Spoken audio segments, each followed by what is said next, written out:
What's going on? Boys, thanks to our patrons and Fiverr customers, subscribe to our Patreon free for behind the scenes stuff. Arm yourselves, life stuff. Now, between projects and community experiments, I think we've been using Discord on this channel for around a year now. And that's given me another context in which I can observe myself deal with people. And there are a number of things I've noticed. We'll start with the main one and then maybe get into a few smaller ones. I've noticed if anyone says anything I disagree with, I feel internally obligated to react. At least if I'm taking them seriously.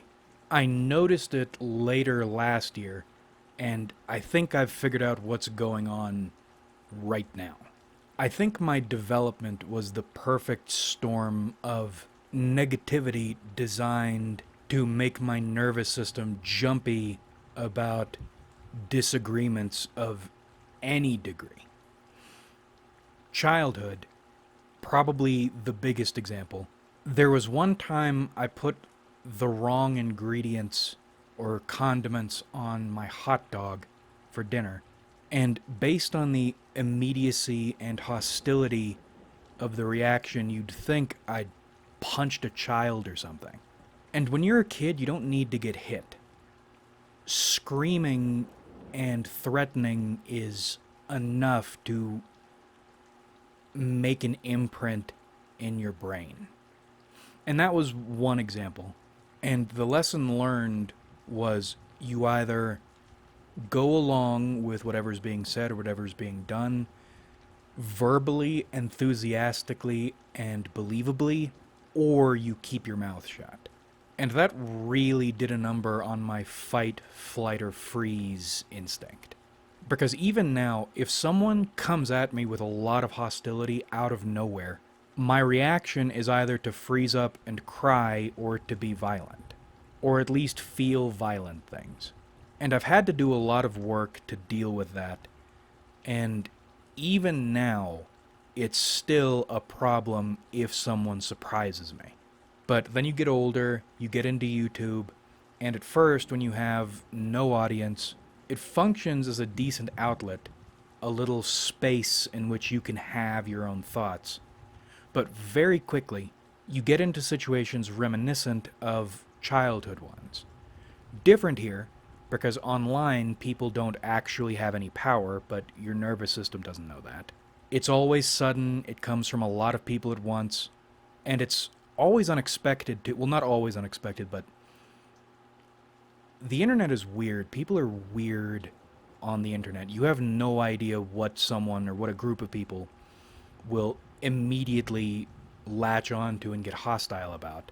Because in most situations with most people most of the time, there is no reasonability. It's either you're saying the thing people expect you to say, or you're not. Because in all these situations, in dealing with humans, I think it's rarely ever even about what you're saying. I think it's all about dominance and submission. And learned this first in YouTube, learned it more later in life. You can't even trust people who agree with you exactly.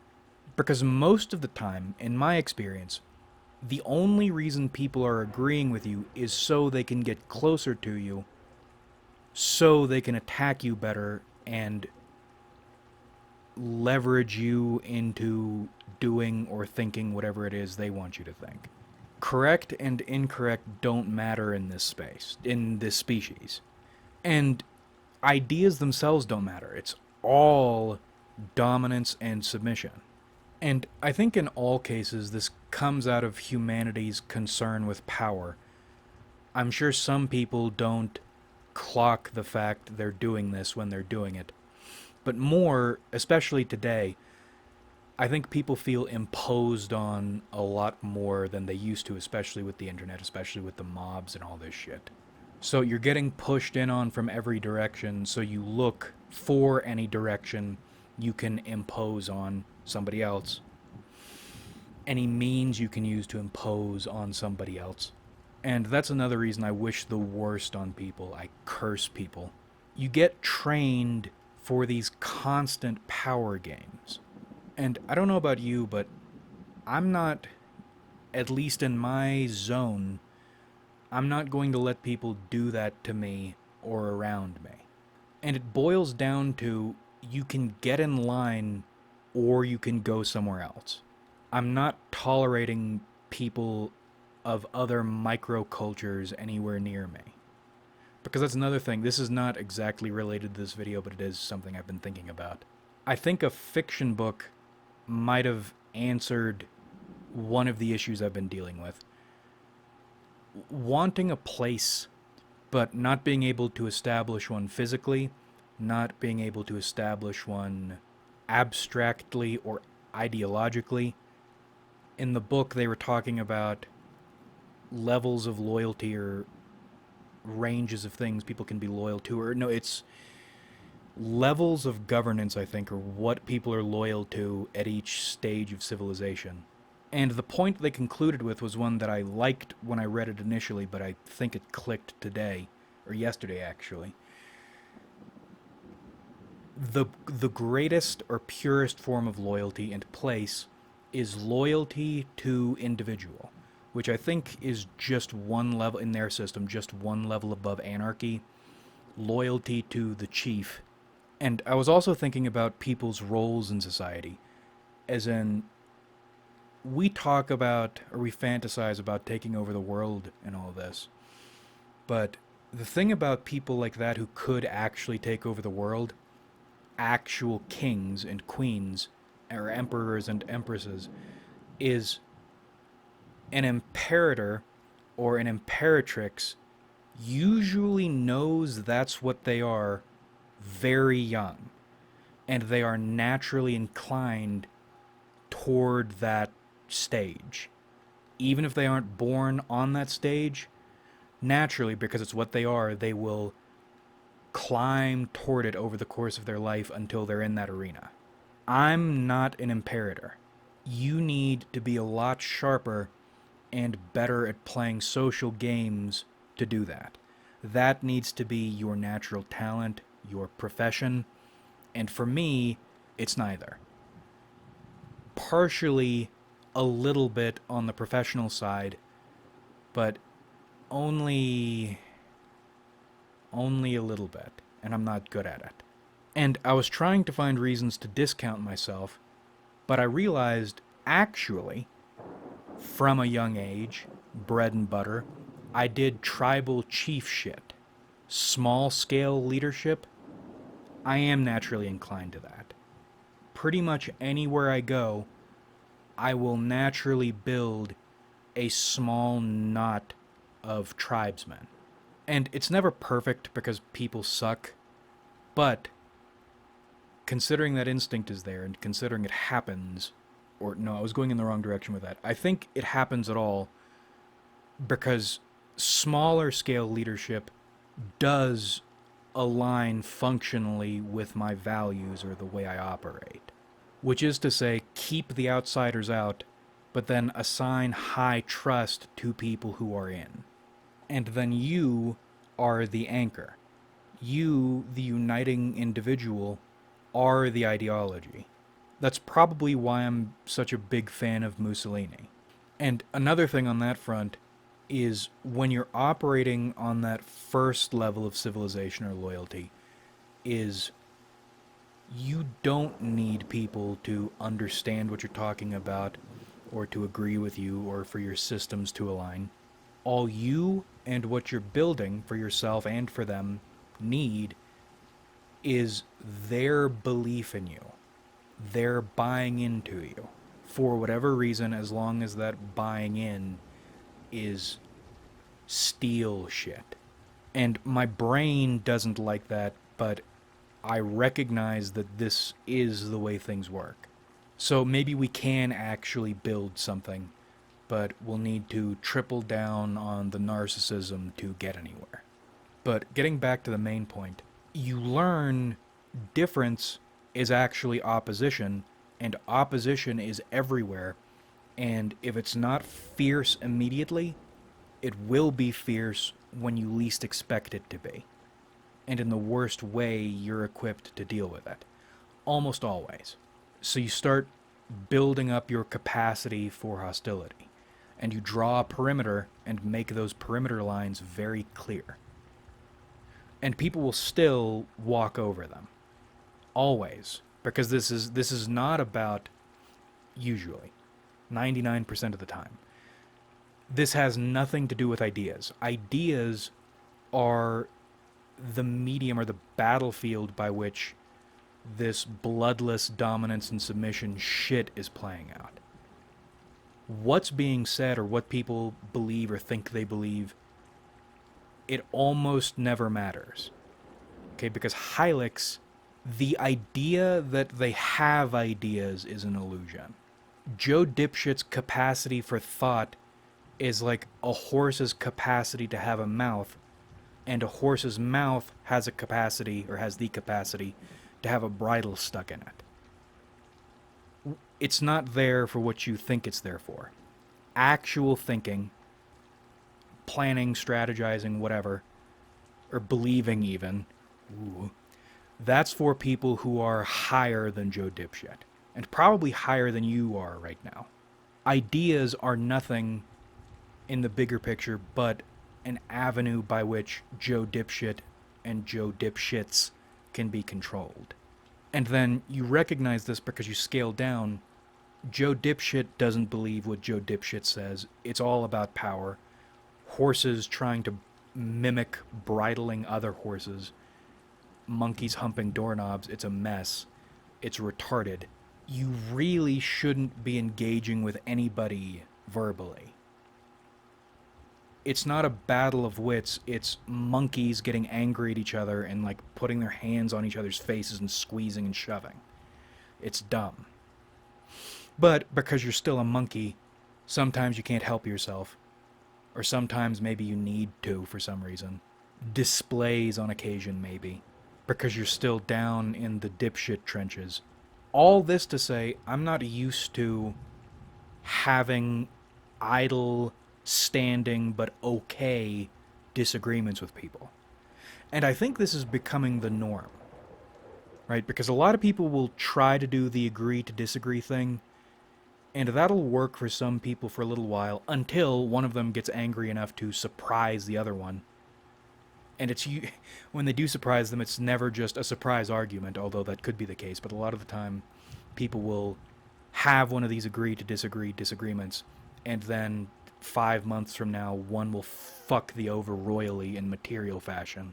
In my world, usually, you're either in my lane, whether you actually believe in anything I say or not. I'm finding that doesn't really matter, as long as you stay in my lane, or you're outside my lane and you need to go. And one of the reasons I think this is becoming the norm for people is I dealt with something like this with one of the ASPDs. She was hostile and pushy and testy, but also kind of a pussy, like an emu in nature. And the reason I think she was dealing with or doing what almost exactly what I'm talking about, is she would hesitate before she would really try me because she knew it wouldn't go over well. And what was she doing here by starting one of these surprise arguments and then fluffing all up and pulling all the sources out? I think she was someone who had been imposed on or been accustomed to being imposed on, to the degree I have been, and I'm guessing a lot of people, we're all getting there slowly.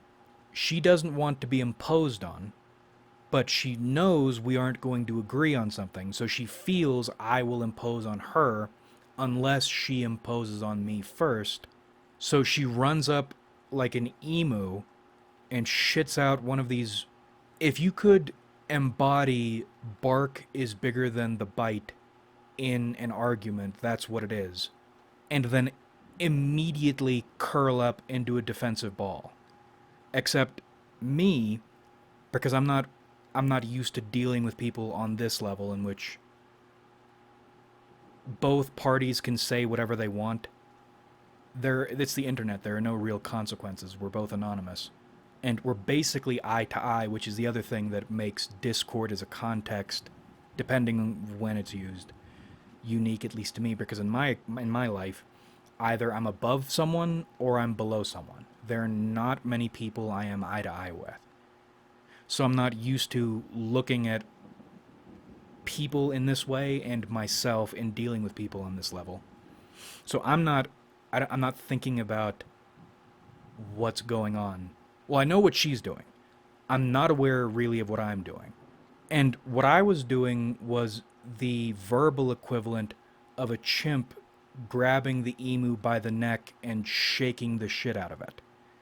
Now, of course, the context is a little different because in this argument setting, I'm right. If you were right, you wouldn't need to flare up like that. Because that's something else you learn about conflict. If someone can beat you smoothly, almost always they will beat you smoothly. The skewering. Not this big flashy shit, not this big showy shit. They will just walk up and stab you if they're able to. So she would attack me because she was afraid I would attack her. So I attacked her because she attacked me. And then I would go further to teach a lesson. Don't do this shit again. But it's actually verbal. This is all verbal. This isn't physical. You're not getting popped in the mouth or something. So no lessons are actually learned. And then this went on a few times. But now, with the Discord community, things have evened out a bit. And I've been experimenting with mild, standing, everything's fine disagreements. And knock on wood, so far everything has been okay. Now, the reason I'm talking about this is, or the way I made the connection was, every time someone, well, not every single time, but when I'm taking somebody seriously, trying to, because if I don't view you as a peer and you say some shit I disagree with, then I'm not gonna acknowledge it. And I swear to God, Cyberlink just cut out a long or corrupted a long audio recording here. Let's try to do this again. When I'm appraising someone as a peer, immediately my mind wants to react. And I made this connection because I tense up the way Emu Bitch would tense up before she would try me, because you know what you're doing and why you're doing it, even if you can't put it into words.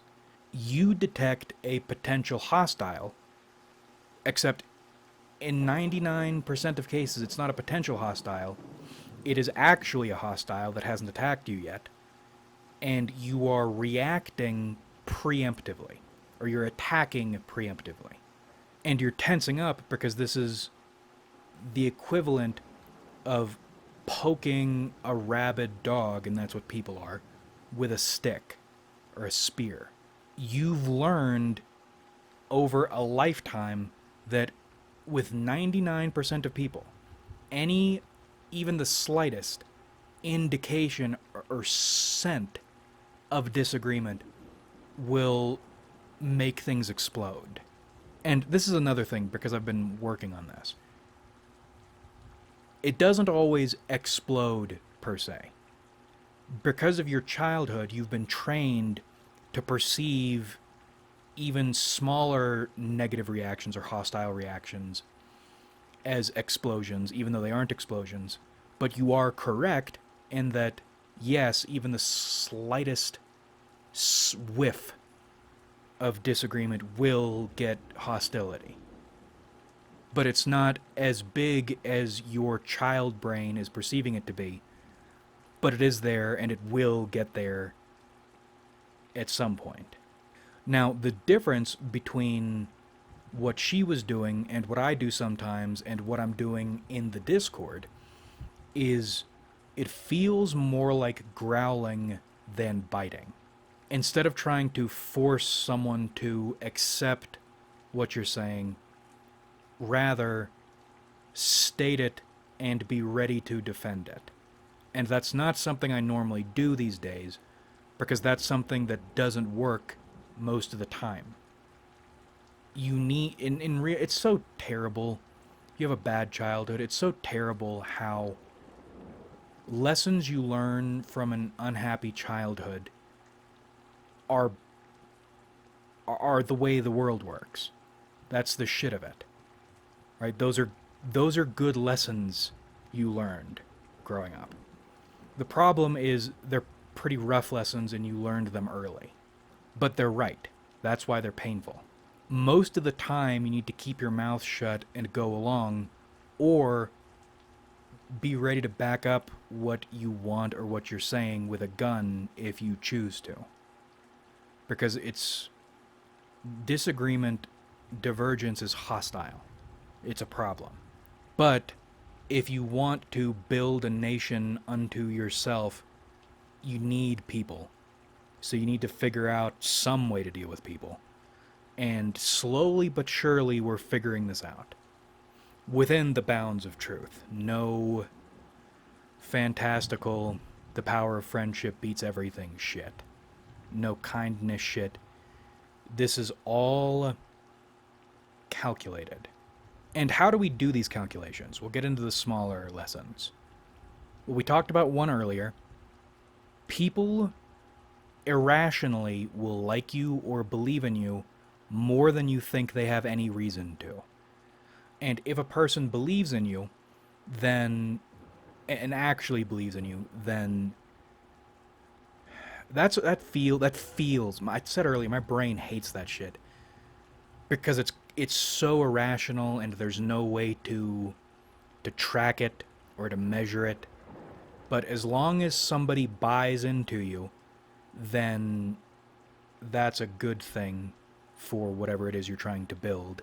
That is so unbelievably uncomfortable to me.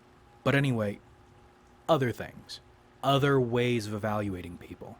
Because I talked earlier about growling and standing disagreements. Well, there better be a reason for that to work, because I'm not just going to let some cocksucker growl at me. Or I'm not going to waste my time just growling at somebody for no reason.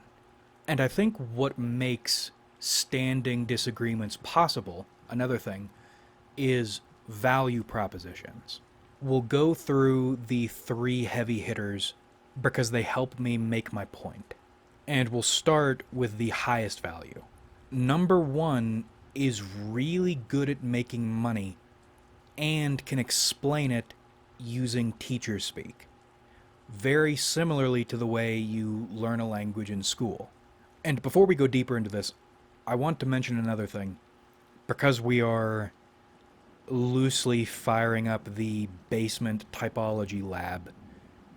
In the past, there used to be a pattern of a freak ENTJ woman and a reptile INFJ man entering my life at the same time, get romantically involved with the ENTJ, become good buddies with the INFJ, and then in the end get fucked by both of them. This happened multiple times, and it has tried to happen a few times since I put a stop to it. Another pattern is forming. INTJ dude shows up who's like a typologically inverted mirror match, and we exchange value while having this weird competitive grappling thing going on. Really fucking weird energy both times this has happened. Now, the first one died because the disgust levels went up to a point and I hadn't advanced enough as a person. I'm not going to fight you because you disgust me, but I'm also not going to tolerate you. I don't think that's going to happen this time because the circumstances are different. One, the value thing, and two, this newfound ability to disagree maybe without problems. Because the situation was very different with that last INTJ. There was no, or there was very little value exchange.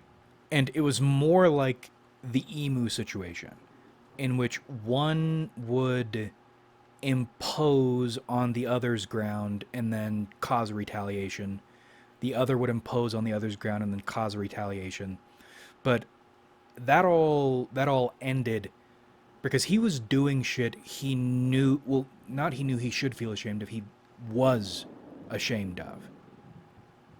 And I'm not normally a shame guy, but you know me.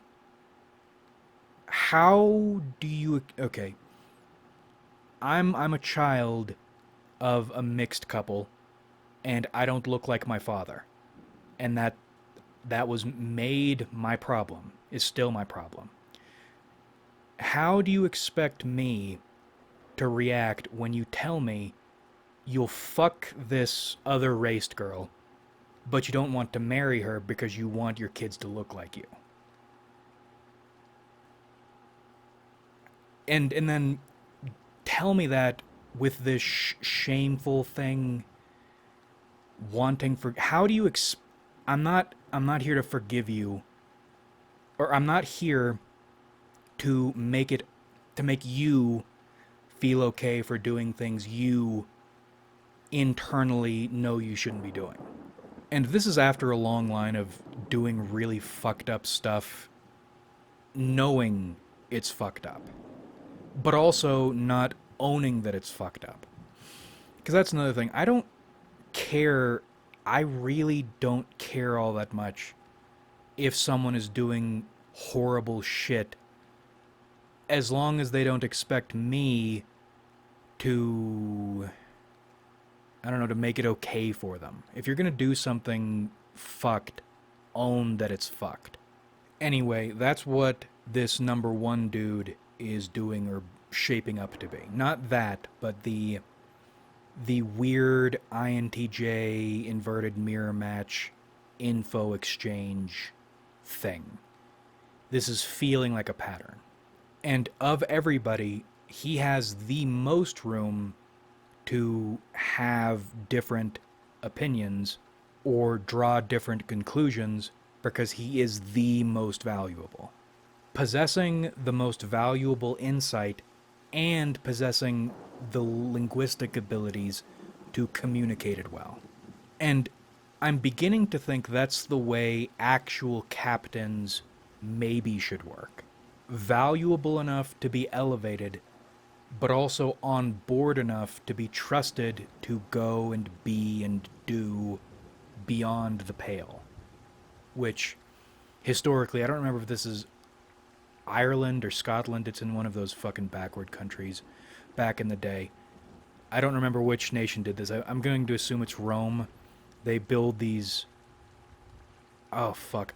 I think they built a huge wall, and it was called the Pale, and then whatever the savages did outside the wall was beyond the Pale.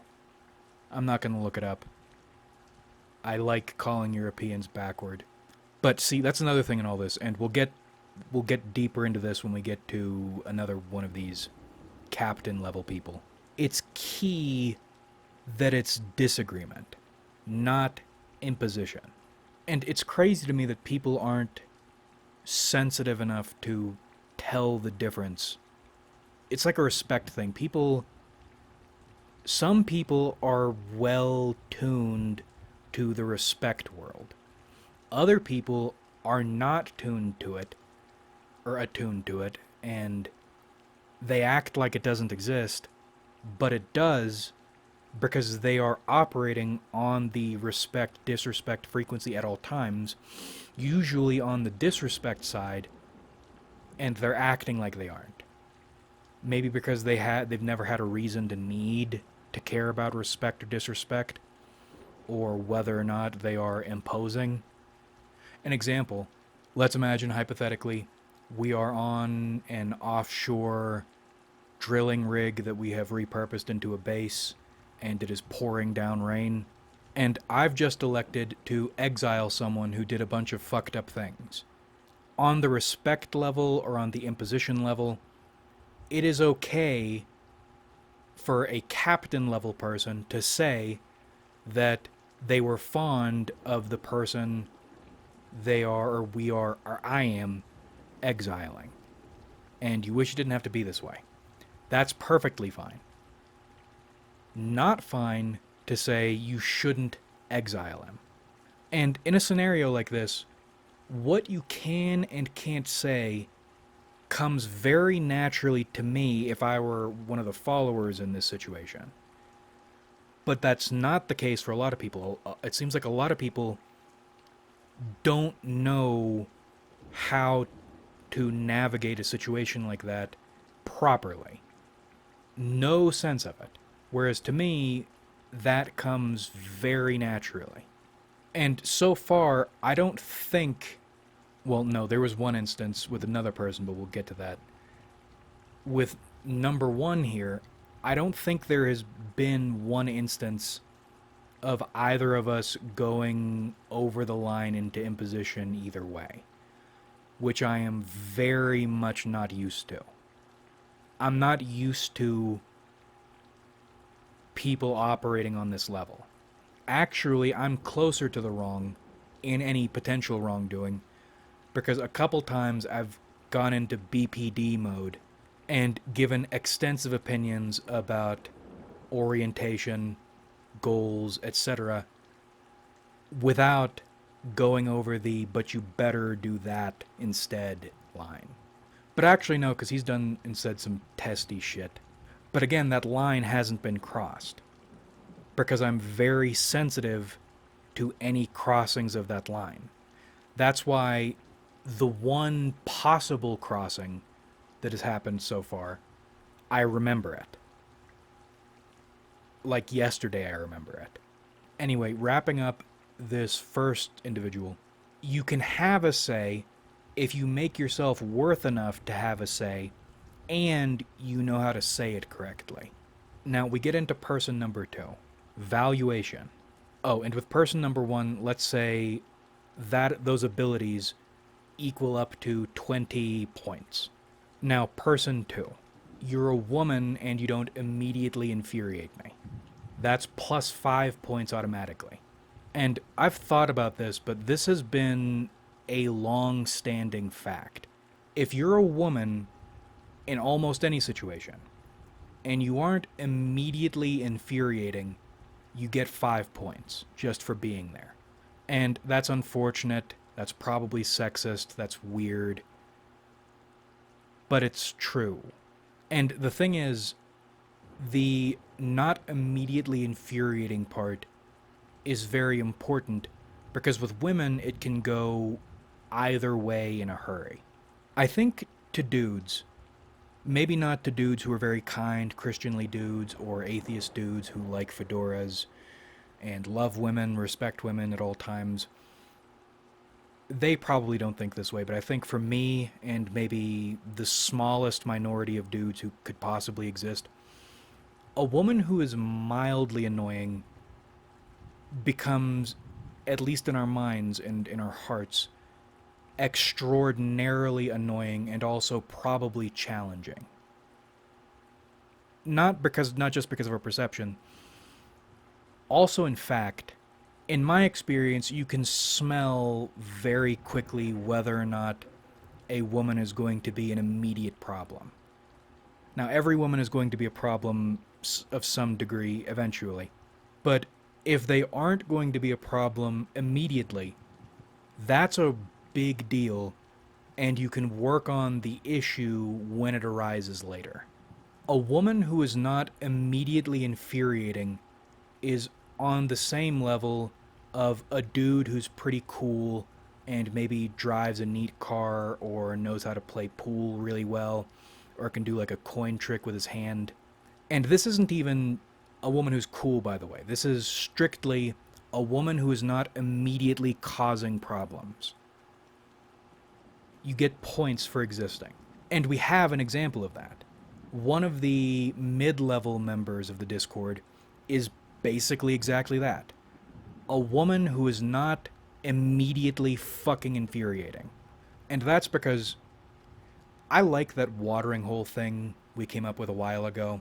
She is a stamped steel version of the sort of animal I was around a lot when I was younger. Yuppie European ENTJ.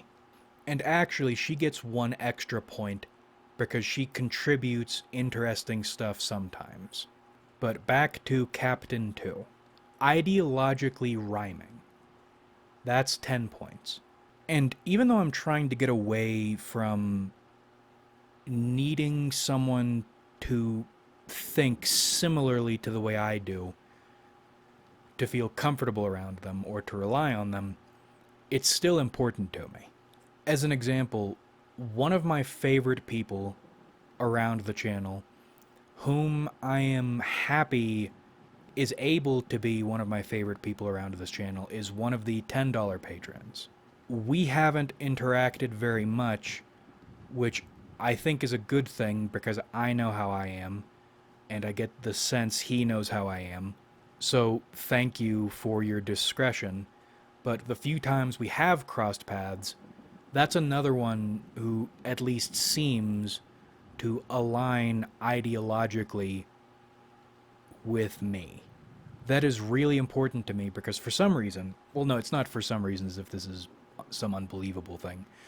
One of the reasons, or the main reason I want people around me who align with me ideologically is if something were to happen to me, I would want someone able to make my decisions in my place, because they're not really my decisions, they're our decisions because we're on the same frequency. And that's part of what I originally thought finding my place was. Finding that one frequency and then finding everyone else on it. That's not at all how it works, but part of me still wants it to be how it works. The fantasy of finding the hole you're supposed to be pigeoned into with all the other pigeons of your kind. But that frequency thing is important also because I want people to be able to... It's so much easier to trust someone when you don't have to trust them because you both believe in the same thing. A human will betray another person in a second, but if someone really believes in something, they'll go to the grave fighting and cheating and stealing to protect what they believe in. So if you both believe in the same thing, then that makes loyalty less of a concern. So with Captain 2 here, it's not ideologically identical, but it is ideologically reminiscent. And normally I'd be very suspicious of that, and I am still suspicious of that, but my gut says the reminiscent part is true.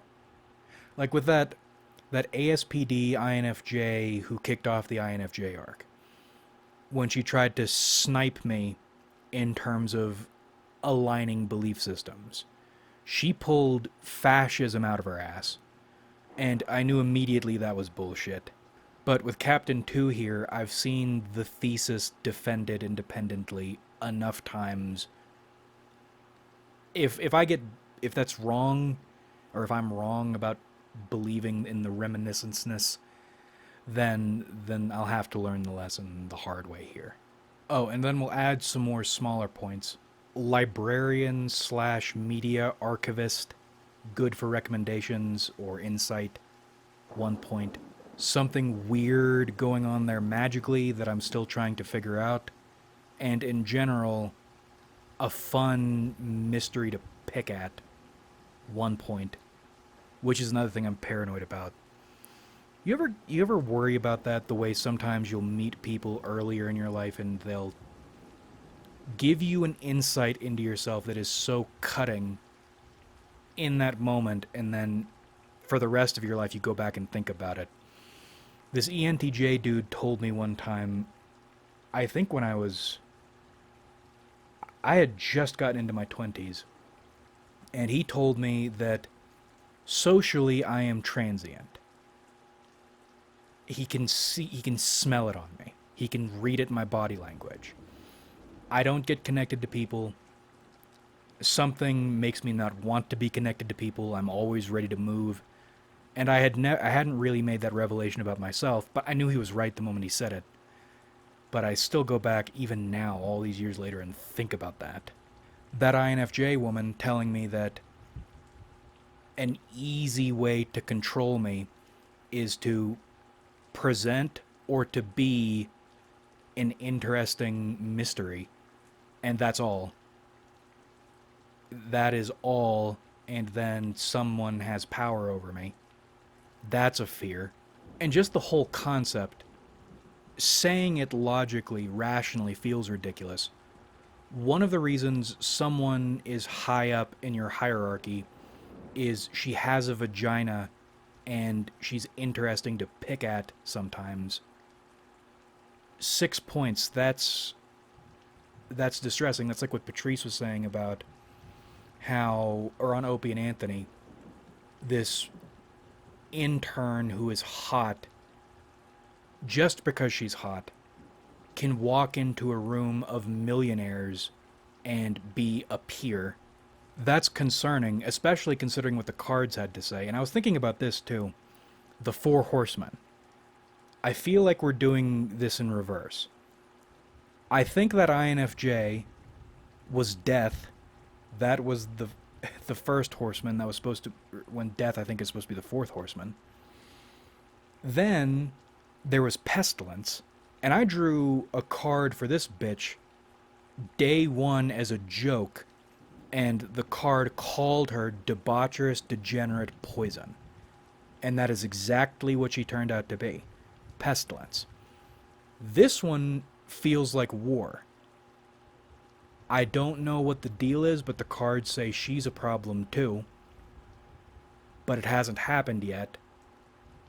And me, stupid me, if you mail me a box and you write there's a bomb in this box on the top of it and it's ticking inside, but there's a really cool lock to get the box open, I am inclined... Well, this is literally Pandora's box, isn't it? Yeah, I'm a Pandora person.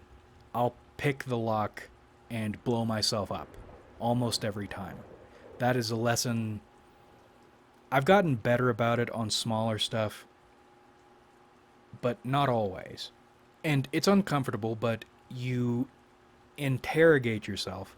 Would you allow someone to be this high up in your hierarchy if they just had ideologically rhyming on their side? Probably not. They would need some other 5-point value thing. Something to bring to the table. Like one dude who just came in, and by the way, this is a black dude, and he came in immediately after the U.S. racial specificity video. And he had a very funny username, and his profile picture is him holding money spread out in front of his face. I had a good feeling about him, and loosely so far I've been proven right, based on his value proposition.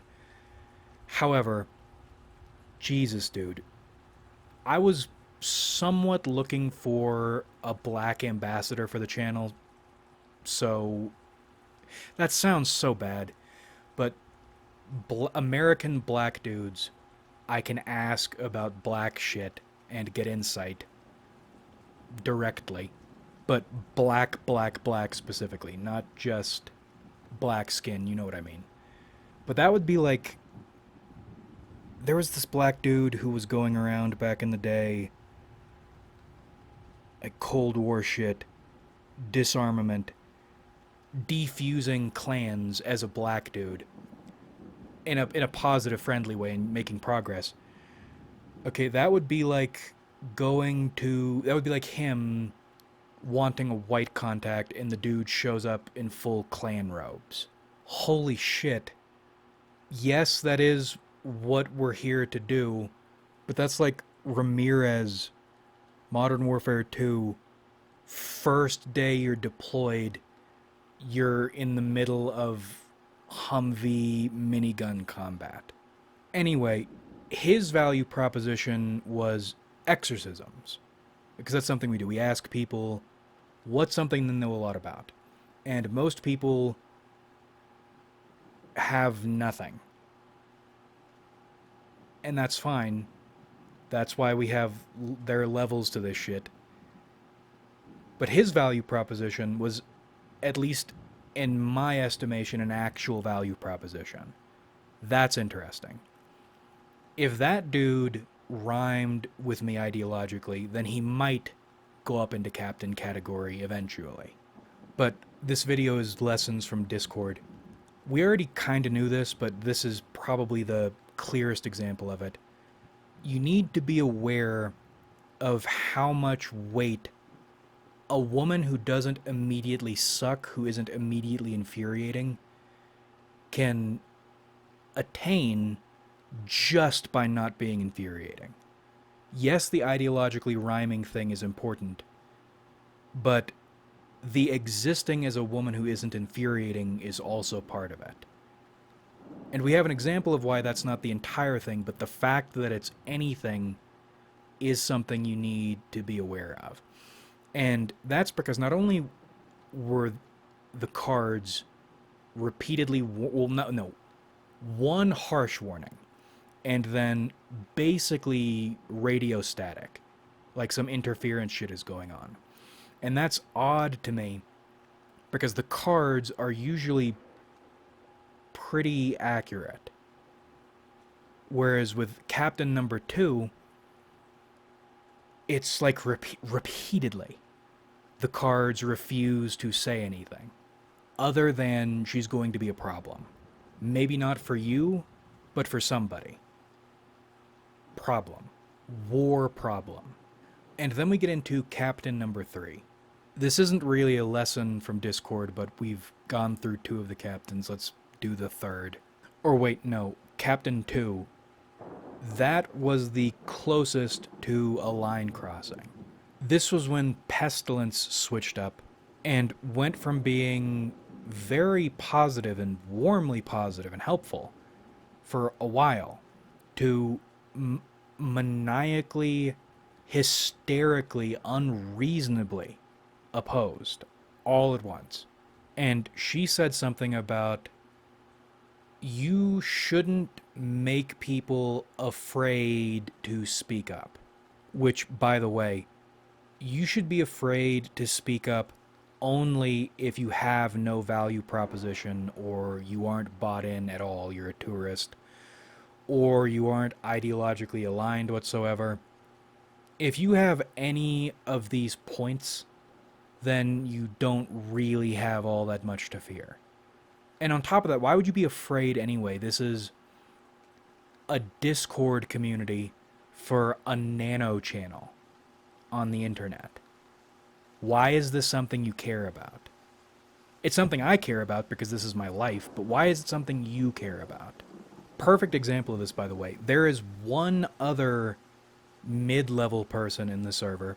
He reminds me exactly of Georgie from The Sopranos, and it feels like 2/3 of the time he gives his opinion on something, I want to react the way fucking Tony does. It's so immediately infuriating. However, why do I not have a deep issue with that? It's because this dude is bought in, and I've seen it, and that's the sort of bought in that makes me uncomfortable because I don't understand it. There is zero reason this dude should be buying into this organization. But he's bought in, and I review files like I breathe. I've reviewed his files. I can't recall a time he's actually stepped over that line we talk about. And that's insane to me. But I can't recall a time he has.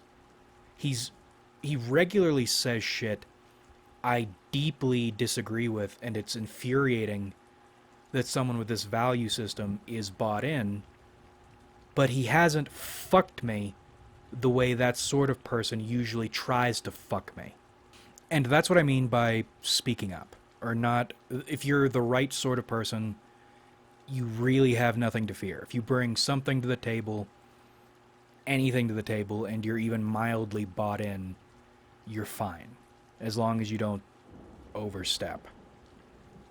But yeah, everybody else, they should, I want people who aren't of us to be uncomfortable. Or at minimum, to feel unwelcome. And if they want in, and they aren't naturally the right person, then they'll need to do things, they'll need to act right to get a work visa. Because we got dreadful people trying to sneak into the country every day. Okay, not only am I the dictator of this microstate, but also I'm the TSA.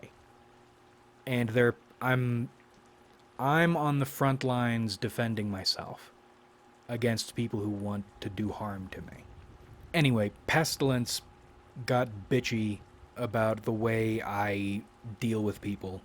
And if I'm remembering correctly, Captain Number 2 reacted to that post with, I think, an angel emote in an I agree sort of way. And that alone, and that's what I mean by whether or not people are attuned to hierarchies like this. If you grew up in a situation like this, or you work in situations like this, you know something that small is enough to go, because she's not like Captain Number 1. She's not a growler or a disagreeer. I said ideologically rhyming, not aligning. I know it's not one-to-one, but she's gone the staying in the lane route, at least mostly. So the backing of Pestilence on a stepping over the line thing is incongruous. Especially considering I think Captain Number 2 is aware of, or is tuned into hierarchies somehow. But that's what I'm talking about. Is this the equivalent of money manipulation? Captain Number 1 earns his 20 points almost every time we interact. The ways values can be puffed up or deflated artificially, you can do that socially. I don't know, I'm very suspicious. Captain Number 3, just a young blood trying to make it in the streets of Birmingham. He's another knows how to earn money through trading and shit guy. But he gets 10 points for his expertise for 2 reasons. One, he isn't already fabulously successful. However, he's already proven his ability to succeed, which means eventually he will be successful. But bird in the hand, two in the bush thing. And then 2, he's also very helpful. However, he doesn't have teacher speak, which is not a slight against him. It's not like a malicious thing. Learning from him feels like trying to learn from a crash report.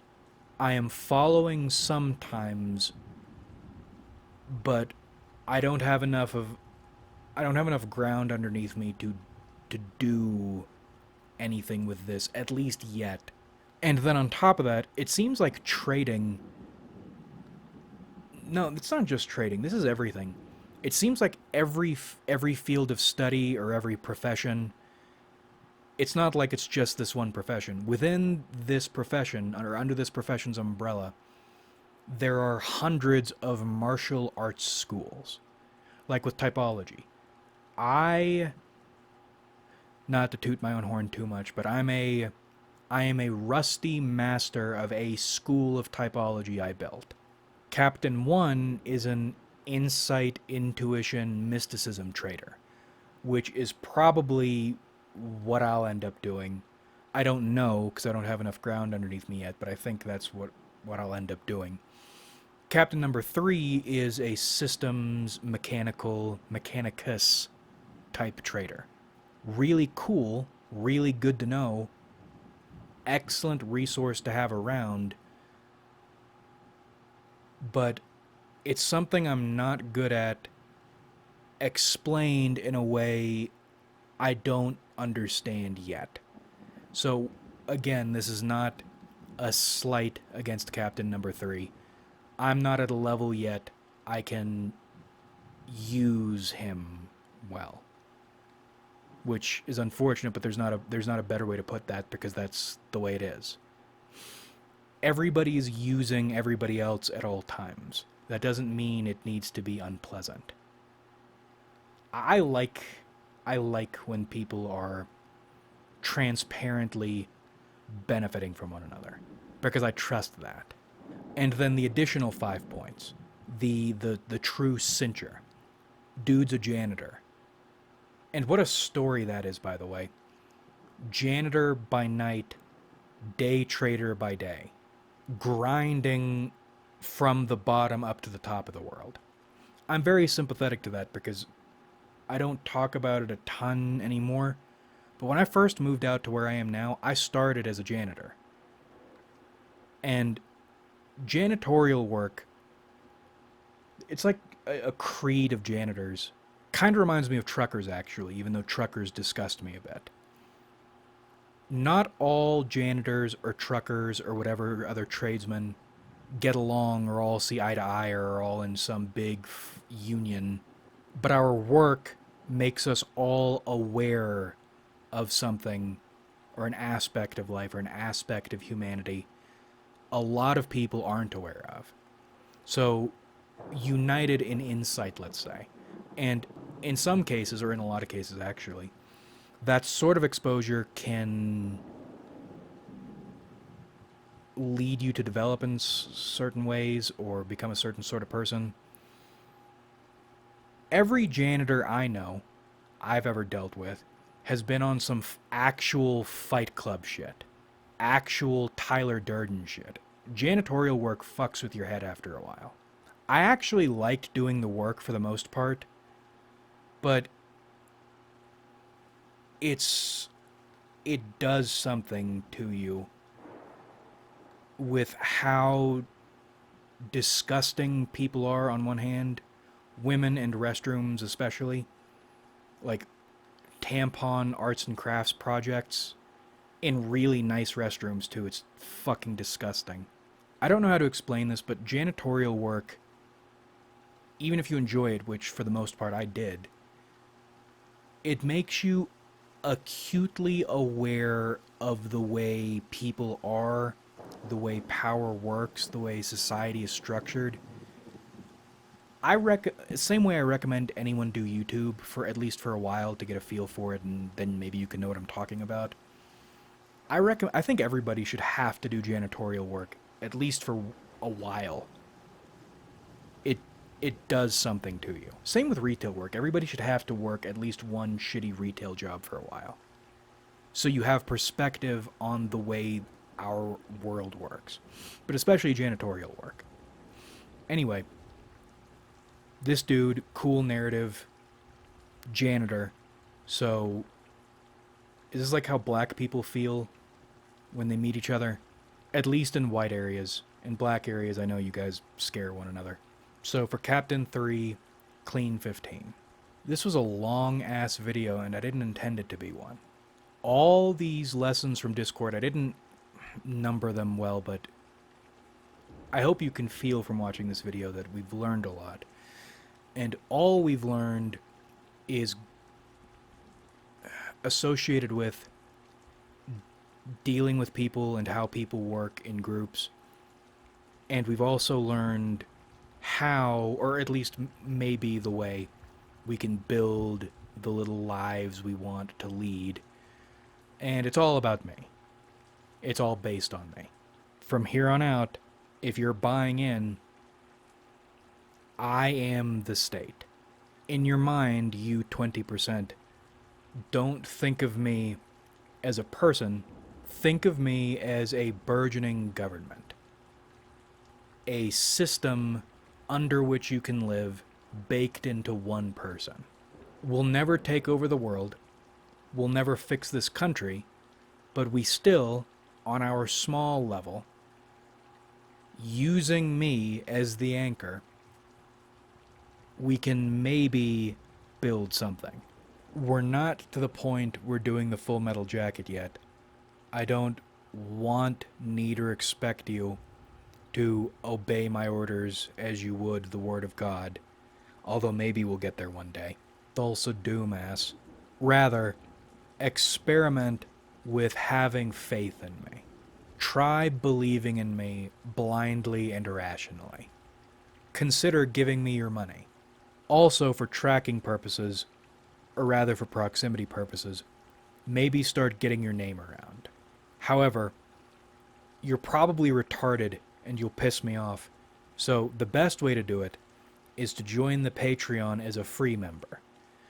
That way, in 15 years, when we've reached a point we can buy and run and incorporate a small town, I'll know you were actually around from the beginning and had the good sense not to irritate me with your retardation, or at least the good sense not to risk it. The more concrete we can make our vision, I think, the better off we'll be. And what I need to be doing is investing in myself and building myself up as someone who is capable of acting as an anchor. Because I'm not born, I was never born to be a grand imperator of an empire. Not me. But the head of a decently sized and trust-based tribe, that I can do. That I was born to do. And incidentally, my ancestors weren't kings, but back in the jungles we crawled out of, I hear they was chieftains. So maybe there is some logic to this. Like if you enjoyed, subscribe if you haven't.